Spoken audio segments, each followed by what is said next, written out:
Hey, welcome to the Social 333 podcast. I'm your host, Chris Bentley. Today, my guest is Matt Sapaula. That's right. Chris, Awesome. Pleasure to be here, man. Nice to meet you. Thanks for coming on. For sure. Tell me a little bit about what's going on and what do you got going on in your business? I have a lot of things going on in business. Right downtown Dallas here, a company called Integrity Marketing Group. They purchased us in June of 2022 for a $300 million exit. I started an insurance business in 1999 just as an independent agent, single dad, 3 kids. No college degree, just stumbled across the insurance industry completely by mistake. I wish I could say, Chris, that I found the insurance industry, but I think the insurance industry found me. 2 things I never thought would be associated with my name. Number 1 is entrepreneur, and number 2 is insurance. I thought I'd be a cop, a firefighter, aircraft mechanic, as my time in the military was working on CH-46 helicopters on the ground, door gunner in the air. But we got a lot of things going on in business. Very excited to be here in Dallas, Fort Worth. We've been here for the last 4 years. Wow, that's awesome. Yeah. Tell me about the insurance. How did you get involved with that? Because I got involved with it pretty early. I started out with like a multi-level marketing company doing insurance and then kind of... Well, isn't everything multi-level? Yeah. Everything's multi-level. I got involved in insurance in 1999. I was coming out the Marines, and a retired master sergeant reached out to me. He interrupted me in my day. He said, hey Marine, you like money? I'm like, sure. Absolutely. He goes, you like a lot of money? I said, absolutely. Well, do you know the rules of the money game then, since you like money so much? I said, well, I'm with the Marine Corps. I got to pay. No, you're working for money. The rules of the money game is how does money work for you? He completely, sidetracked me with that. I completely had no answer for that. And right away, though, as soon as it says I'm in the money business, a stock market chart that was at the bank a couple of days before at Wells Fargo came to my head, seeing money go from here to here if you had properly invested. I had no clue what that word investment meant. And so that's what intrigued me about getting involved in the financial services. That's really interesting. Tell me about your new book. You got a book coming out, or it's out now? It's out now. August 4th was the release date. Within 2 days, it became a bestseller on Amazon. It's right now number 1 category bestseller, best new release in mortgages, real estate investing, and buying and selling homes. And I'm not even a real estate agent or a realtor or loan officer. It's based on financial strategies that we've helped homeowners incorporate into their home ownership to make sure it's one thing is to get the keys of the house, but it's to keep the keys when life hits. Wow. So is it more based off of like not only strategies, but like real world scenarios? That's right. For example, I put up with a book of a Chicago police officer that went on vacation with his family, just purchased a home, went on vacation with his family, and sadly, tragedy hits, he passed away on vacation. Wife thought he had life insurance. Come to find out, the Chicago Police Department insurance at that time said you can only get life insurance if you die on the job, not on vacation. So make a long story short, she had to sadly sell the house for lower than what she had bought it at to hopefully extract the down payment and equity that was in there, so therefore her and the 2 kids can move on. Sad story, a real scenario of someone who thought they had the keys, but they didn't keep the keys because they didn't have financial strategies in place. Yeah, I think Grant Cardone has something similar where his father passed away. And is that right? His mother only had the house. It was like paid off. Right. And then he had like no cash flow, and that's how he got into getting into real estate and getting into. He bought the first house. He had to kick the tenant out, and then he turned around and got into multifamily investing. Right. So it was really interesting, but that's really good. We have a lot when I was selling insurance and doing like a kneecap to kneecap, situation where you go and actually sit down with the person. I don't know how it is now. It still is very much. COVID kind of changed a lot of it, but it's at the end of the day, it's Zoom to Zoom, right. But we prefer kneecap to kneecap. And I would sit there and be with somebody, and they, try to do like a mortgage. Back then, it would be mortgage protection. Mortgage protection, but it's really life insurance, right? Yeah. And then we try to get them to, if they had a $500,000 mortgage, get a $500,000 policy to cover in case something were to happen. And I know now it's kind of evolved into more products and like a little bit more depth than kind of how it was back then. But that's really great. And then in terms of like mortgage rates, I know right now mortgage rates are starting to come down finally. Yeah. I know home prices are still really high. It's crazy. And I know a lot of people have like equity just locked into their home. That's right. But it's not making them any money. That's right. Smart. Right. So those are the 3 things I talk about in the book. So three basic steps, right? Number 1, you talk about mortgage protection insurance. Get a cheap, inexpensive term insurance policy. Every homeowner needs to get a cheap, inexpensive term insurance policy. They misconstrue PMI, private mortgage insurance, with actual personal mortgage insurance. And life insurance today, if you have a heart attack, stroke, cancer, for anybody watching this, if you had anybody with a stroke, a heart attack, cancer, and they survived, complication from diabetes, and they survived, modern life insurance policies pay you that benefit while you're alive versus being buried in the ground. The second thing is I interviewed Gene Anaraman. He was still is an economist for the Federal Reserve Bank of Chicago, and he wrote a white paper in 2008 called The Trade-Off Between Mortgage Prepayments and Tax-Deferred Savings, saying people trying to accelerate the payment of the house by sending extra payments to the bank, which, to your point earlier, all they're doing is what? Removing liquidity from themselves and creating greater liquidity for the bank. Therefore, if they're less liquid, that means the bank is more safe by lending you that money because your equity is inside your house. I saw this in a Great Recession. There are two homes right next to each other. One was mortgaged to the hilt. The other one had barely, almost a mortgage paid off. And the homeowner, sadly, because of the Great Recession, lost his job, couldn't keep up the mortgage payments. Guess which home, same single-family home in Chicago, guess which home the bank decided to foreclose on? The one with all the equity inside the house. Mm-hmm, absolutely. Right? And the third one is making sure that you reposition. Because, again, trapped equity inside a house doesn't pay any money. It's trapped equity. It's not putting any money in your. That's why people don't think a home purchase is an investment. Technically, it's not, right? Because an investment, to me, you build up equity and it pays you a dividend or pays you an interest or pays you some cash while you own it. Equity inside a house doesn't do that unless you remove it from the house using a strategic cash-out refinance method to get that into a liquid side account that you control. Then that area then becomes potential definition of investment. But trapped up in equity, you're the most at risk. Yeah, I've seen that. I've seen also a lot of people get into variable products, which I'm not really getting. That's very dangerous. Into, but, right, but it's something, or they do a buy term and invest a difference with like an S&P 500, something like that. And I've seen that where my old boss at my insurance company, he used to do a lot of variable products. And, from equity in a house? Yeah. Never do that. And then what he ended up doing was he would rent for a long time, and then eventually he made enough money in his cash policy that he would just take a loan out against it, and then purchase a house and do different things. So there's a lot of different options. Yeah, for sure. There's a lot of different. But options. I just wouldn't do that in a variable policy. Yeah, or you could do something with like an S&P 500. That's right, an index universal versus a variable policy. Mm-hmm. Correct. I looked on a little bit about what you got going on with your social media, and I thought it was really cool, like the 7-Figure Squad on YouTube and your podcast, Just Earn It. So talk a little bit about that. Well, on 7-Figure Squad, we built that starting 17, 18. And my first wave of YouTubing was just documenting my day. I crossed $500,000 in income, and I want to show everybody, because I come from Chicago and we have nothing. And if you were making over $467,000, at least in 2017, you're part of the 1% of income earners in America. So I want to document to my friends, my neighborhood, my clients, that this is a possible thing. A kid with a 2.2 GPA, no college degree, just with a system and a formula can implement to create predictable results. And I want to document that process. That was the 7-Figure Squad. What really took off was in 2019, my social media team at the time said, hey, man, let's go on a run. Let's go on a 24-day run called Vlogmas. And it was a video every day in December all the way to Christmas. Wow. And I'm like, okay. So my team, we laid out a content plan. We shot it 3 weeks in advance of December. And my team was, well, what do we talk about on money, insurance on Sunday? So I said, that's a good question. I said, I'll tell you what, I've always been intrigued about how faith in the Bible and Jesus and Proverbs meshed with how we should look at the world. Mm-hmm. So let's do a faith and finance series on Sundays. That was the number one most watched episodes I had. Parable of the Talents, the Parable of the Sower, the Parable of the Fig Tree. So we broke down stories of the Bible, Jesus' parables, because 16 of Jesus' 32 parables mostly had to deal with money. So Jesus talked about money. The only subject he talked more about was love and forgiveness. The second biggest subject he talked about was financial stewardship, money and possessions. Fourth topic was about getting into heaven.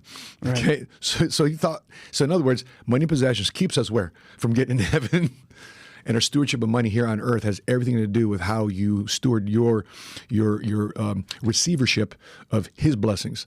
And so that took off because people in the church have been guilted for years, decades even, about giving in the church. Give 10%, give 10%. They're almost bullied to it, like spiritually, churchfully bullied into giving. So if the church is telling us to give 10% and then compelling us to follow God and the 10%, what about the other 90%? What about what we do on Monday through Saturday? I wanted to focus in on that. Yeah, that's really interesting. We had a guest on here talking about, he created a whole series about, and a movie about tithing and kind of the church. I don't really. I gotta look that up. Yeah. Check it out. It's really interesting. And I always was really interested. I'm a Christian, and I'd always go to church. And I'm originally Greek Orthodox, and I go to church, and I would just wonder, like, where do these tithes go? The church always needs a new roof. Sure. All of a sudden, we got a new band, and I was always just kind of concerned about that, and wanted to have a little bit more research on it. I also looked on your social media, and you've run into some really cool people recently. Some people I've kind of followed and took a look at. Patrick Bet David. Talk a little bit about him. Like, what's he like in real life? He is just as hard. He's the same person you see on camera as you see off. He's a visionary. He's a purpose-driven guy. To some people, he's the most annoying person in the world. Why? Because being around him, you're forced to improve. Competitors love it. People that are just docile, people that want to take a lukewarm approach to life, they're going to be annoyed by him all the time. I can't believe that. I'm not going to sit here and believe that people that work at PHP Agency or at Valuetainment, PB Consulting say, Patrick is the best boss to work with in the world. Right. He's not, but he's the guy that when you leave him, when you quit on him, you're like, I can't get that guy out of my head. His values, his principles, his standards, I can't get that guy out of my head. And silently, what people do, he'll watch him. Silently, they'll still follow him. Silently, they'll go to his conferences right now at the Vault Conference. Silently, they tear him down, but silently, guess what happens? They pay the consulting, slide in the back door, and be part of his conference. Why? Why do I know that? Because I've seen it. Really? I've seen guys quit on us. I've seen guys badmouth us. I've seen guys quit our company, stab us in the back, trash talk us online, but guess where they show up? Where they don't think they find us? At our conferences, in the back row, still learning from us. It's the weirdest thing. Wow. So they're like actual real haters. Real haters. Paying money, talking smack, and still go to conferences. Because the values and principles are there. It's people's ego and pride that gets in the way. When I see that spirit and people try to Christianize it, Matt, you're so egotistical. Oh my gosh, you guys are, you have a spirit of pride about you. No, we have a spirit of excellence around us, and we cause people around us to not be comfortable. And we are so annoying to a lot of people. I realize it. And by the way, my son, he plays football. He said, Dad, I realize that I'm in a different ecosystem around my friends because the way I approach my life, because I choose to follow my parents, is here amongst my other friends and peers. I realize I'm at a different level of perception and how we see the world. My standards, and that's why he's a freshman today playing on a varsity team. Because he's not intimidated by guys that are stronger, bigger, more experienced than him. Because why? Because my son, he's betting on this. I'm going to improve every day more than you. I'm going to get better every day more than you. And that's our family mantra. Every day, improvement every day. And be around us, you chill and you're comfortable, you're not going to like us.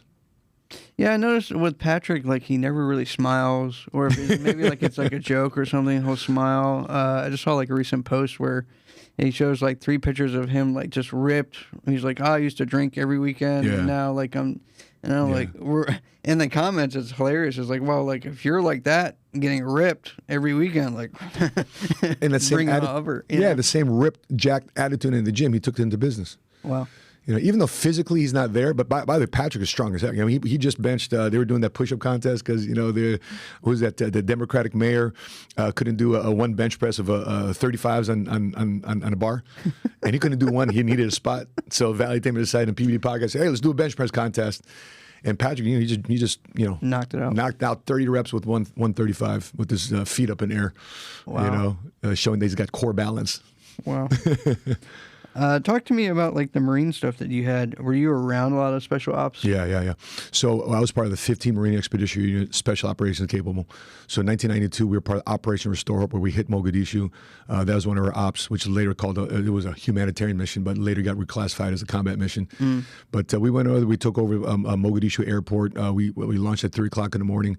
It's so weird in combat. Here I'm as an 18-year-old kid, 19-year-old kid. We go to the flight deck. Flight deck is 2 o'clock, 3 o'clock in the morning. All you hear is a helicopter. You see the glow sticks of the ends of the helicopter blade just swirling. You literally can't see your hand in front of your face. It's that dark. You flip over your night vision goggles. You start to see where you're going. The flight deck is one of the most stressful work environments in the world, of the top of an aircraft carrier. But we're loading up our aircraft, loading our sticks. We're getting our helicopters ready to take off. We're loading our 50 caliber machine gun, and we launch. We hit Mogadishu, hit the beach, and some CNN reporter thinks it's a smart idea when the Navy SEALs are on the beach digging up their weapons because they planted there the day before.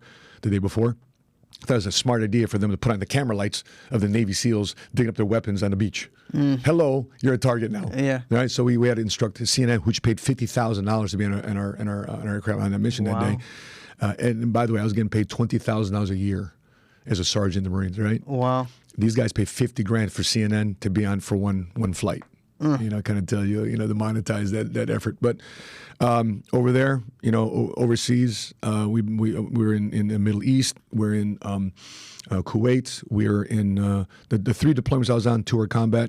If there was one thing I took away from being in the Marine Corps, outside of the cliche, hard work, discipline, T-work, esprit de corps, love America, what I took away from, which I think is very relevant in today's times, is I looked at people not at their where they grew up or how they were, who they believed in, who they loved, what their skin color was, who they prayed to.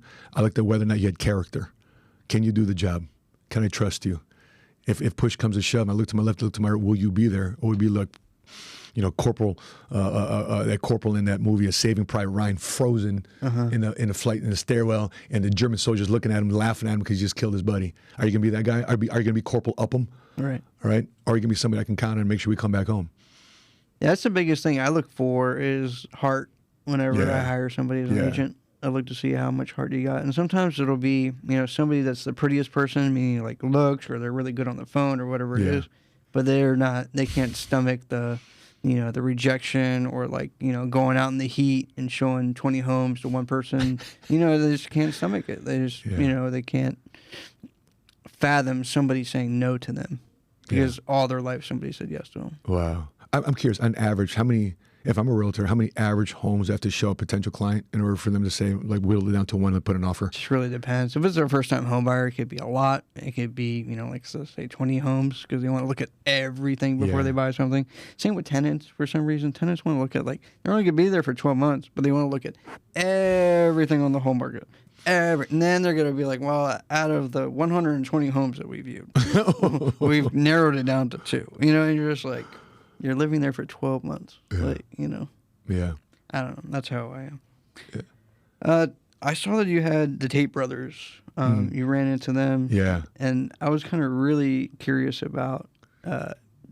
Yeah. Andrew Tate and his brother Tristan. Like, is it really, like, how are they in real life? Are they really cool? I know just based off of kind of what I've seen. Yeah.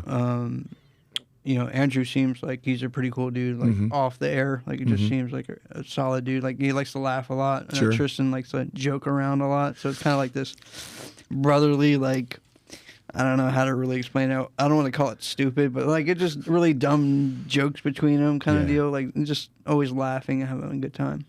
I'll say this. What you see on camera is the persona, very articulate, sharp, well-read, man. From a father's perspective, I can say this. There's one area there I would definitely not agree with him on, because the question came up. Now, Andrew, you're dead. Your daughters. Here's a question. Your daughters run to a guy what? Like you. Right. What do? He doesn't want to be attached to one woman. He wants to sleep around with other women. He doesn't want to get married to you. He wants to have kids with other women, right? Women should be this. Women should be that. What do you tell her? You know what he said? Here's what he said. I said, babe, does he provide for you? Does he take care of you? Does he make sure the kids are taken care of? Let him be. I don't agree with that. Right. I don't agree with that. Yeah, Zero chance. There's a lot of stuff that... But he's got to stick with that narrative, I think. Mm-hmm. There's a lot of stuff that he says that I think is to get, some clicks and some words. Are you a dad? Stuff. Huh? Are you a dad? I'm not. Yeah. No. But what would you, if you had a daughter and you ran across an Andrew Tate, what would you say? I mean, it's just so different right now. But yeah, I would agree more on your side than his side. Yeah. You agree with a man womanizing your daughter. I don't think any father will want that for the daughter. Yeah. It's just, I don't know. And today's dating world is so different from how it was when I was started growing up, or my mom's or my grandmother's. But aren't the values the same, though? Aren't the values and principles, shouldn't they be the same? What's the purpose of dating? Right. Is to get married. Right? Yeah, I agree. Or have a long-term relationship. Yeah, right. Partner up with somebody in your life. The best thing that happened, I got married at 21, divorced at 21. Wow. Had a kid at 22, bankrupt at 22. So I call that my motivational year of transformation. But then I didn't realize what the value and the principle was getting married is to have a family. Was the purpose of having a family, to have kids to make an impact in society, to grow our community, to grow our tribe. Right? You grow up with a family of with a family of origin, right? But then you grow and build a family of choice, a tribe of choice.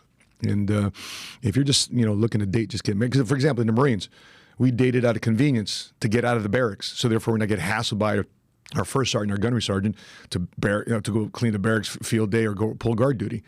But if we lived out of town, we're out of sight, out of mind. They can't pull us. Where it's harder to pull us. Right. But so we got married to get out of the barracks, to get off base, to have in-house sex. That's right. The worst reasons to get married. That's the reason I got married. Right? And I'm transparent. Hopefully people don't judge me, but they learn from my mistakes. Right. It took me 12 years after going through a divorce, going through the most hellacious periods of my life.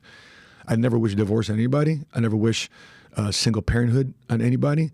The worst thing of being a single father was the weekends. And sometimes I was one dropping off on weekends. The next thing I go to an empty house on the weekend. I got their toys and their stuff that reminds me of them. And I would bust my ass all week to work hard just to drop them off with mom. Right? And sometimes it was vice versa, but I had custody of the kids. The worst time is the weekends, and then having the government get involved in your family life. So if you can find the right partner, you find the right wife, the right person to live and build a life with and build children with that have the same values and principles that mom and dad do, you're winning. Here's a question I just thought about. If you were to go back in your life and look at all the stuff that you've done, which is a lot, just listening to you is a lot, right? Like, if you could go back, if there's a way that you could go back and tell that younger person, hey, look, like, if you just did it this way, we would be here faster. Is there anything that you would tell that person? I'd say that. Make sure you find the woman that isn't just good in bed. That's just not hot. Because that's about 10-15% of a marriage. But find a woman that you can build a life. Here's a checklist for you. Open up the Bible, and you don't have to follow Jesus. Just open up the Bible, go to Proverbs 31. Proverbs 31 is a wife of noble character. Doesn't any man want a wife of noble character? Does any man want a woman that's going out on girls' night every weekend? No man wants that. No. By the way, there's the difference between guys' night out and girls' night out, right? Huge difference, right? It's worse for women. Guys, we're going football, cigars, whatever case may be, whiskey, whatever. Maybe a couple drinks here. Maybe, I know, this is pre-Christ. Maybe a strip club, but we're not bringing them home. We're just coming. Girls' night. So a bunch of hot women enter a restaurant with and a bunch of hot women with them, all dressed to the nines. Guess what they're getting? Asks, drinks, attraction, attention, validation. And then you add alcohol to that, breeding grounds for temptation. Don't put yourself there. Don't put yourself there. But for me, reading Proverbs 31, we're looking for a woman of noble character. Because my wife, she's about to celebrate her birthday tomorrow. We've been married for 13 years. I've been with one woman for 13 years. I've been intimate with one woman for 13 years. If you told me that in my 20s, I thought you were crazy. If the 51-year-old Matt is talking to the 20-year-old Matt, he says, you're going to be with one woman for 13 years. You're going to have sex with one woman for 13 years. Are you nuts? Right. You crazy? No, I don't want that. Brother, it's been the best thing. It's been the best thing. And the intimacy, not to kiss and tell, but there's new things we find out about ourselves every time we're together. Nice. Holy moly, right? And to think that we're together. And the biggest thing I don't have in my life these days, brother, is, hey, here, babe, here's my phone. Go check it out. What you need. Text message, DMs, email, what you want. Go check it out. There's nothing to hide. Bank account, want it? Check it out. There's absolute trust Nice. in our marriage because we have each other's back. Great. To have a woman like that in your life, that is a blessing from the Lord. And it's tough as well. And they're out there. Mm-hmm. They're out there. You know, some people say, the right man out there, right man already married, or the right women out there, right? There's out there. All I know is this. Here's what I believe. When in Genesis, when Adam was working the Garden of Eden, right? He was working the Garden of Eden. And eventually God said, it's not good for man to be alone. He put him to sleep at God's timing. That's what we got to trust, though. Right. We got to trust God's timing. And I'll tell you this. As a man, be patient. As a man, make sure you deal with a woman that lifts you up, doesn't bring you down. You have to stop and bring her up, right? You have to do that. My pastor told me one time, Matt, why do you always date a girl that you always have to rescue? Right? You're always rescuing. Every time I see you, you're always rescuing a girl, right? And maybe I looked at it because maybe in my life growing up, I needed to rescue my mom. And I felt like I look upon women in my life, I need to rescue a woman. I said finding a woman that was meeting me at my same vibe, my same miles per hour in terms of attacking life. And I call my wife the great multiplier because everything I've given her, she's multiplied. Wow. It's the right wife. You pick the wrong wife, you pick the wrong woman, she's a great divider. Mm-hmm. Great spender. That's right. She does more division and subtraction than plus and multiplication. That's my wife. That's awesome. Matt, if somebody wanted to get a hold of you on maybe a book, maybe an autograph book, maybe come out on tour or something like that, like how would they find you? Yeah, easy. MoneySmartGuy.com. That's my website. MoneySmartGuy on Instagram. I'm going on a book tour right now across the country. Darren, how many? We got about 8-9 cities already booked on our Keep the Keys book tour. We got Chicago next week. We got Las Vegas. We got Fredericksburg, Virginia. We got Calverton, Maryland. We got Atlanta, Las Vegas. Sacramento, California. The Keep the Keys book tour is, especially if you think that your financial strategy depends on a rate dropping, that's already a red flag in your financial game plan. The Keep the Keys are values and principles regardless of what happens, high interest rates, low interest rates, so therefore you can maintain liquidity and control with your finances, because it's one thing to see a realtor or a loan officer in the best financial picture. We see people during the worst financial picture, and we don't just offer prayers and condolences and hopes. I hope you can pull out this financial situation. There's cash, liquidity, and control available to you. And that's why the Keep the Keys book tour is being bought right now by not insurance people, but by people in real estate and mortgage and tax industry. Awesome. Matt, thanks for coming on. Yeah, appreciate it. Yeah, cool ass name, by the way, Bentley. Let's go. Appreciate it. Oh, man, appreciate it. Thank you. Thank you. All right. Awesome. Did you like that? Appreciate you, big dog. Yeah, appreciate you. Are you an independent brokerage, or are you?